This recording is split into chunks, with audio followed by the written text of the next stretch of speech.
ঝুম বৃষ্টি শুরু হয়েছে। আয় হায়, কখন থেকে, দুপুর থেকে। তার উপর সিরিয়ালে লাইনে বাই লাইন রিক্সা দাঁড়া আছে জ্যামের মধ্যে। কি যে অবস্থা, সব মিস হয়ে গেল। মিষ্টি একবার যায় একবার আসে।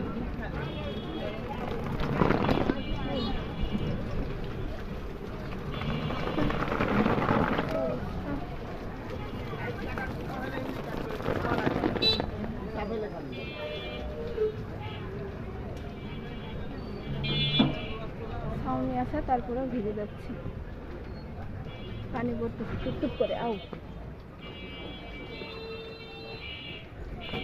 ছাউনি যে কাপড়ের মা, শুয়ে শুয়ে পানি পড়ছে। এত জ্যাম, রাস্তাঘাটে চলাফেরাই মুশকিল। জ্যাম যে কবে নিরসন হবে না, আদৌ এইভাবেই জীবন কেটে যাবে।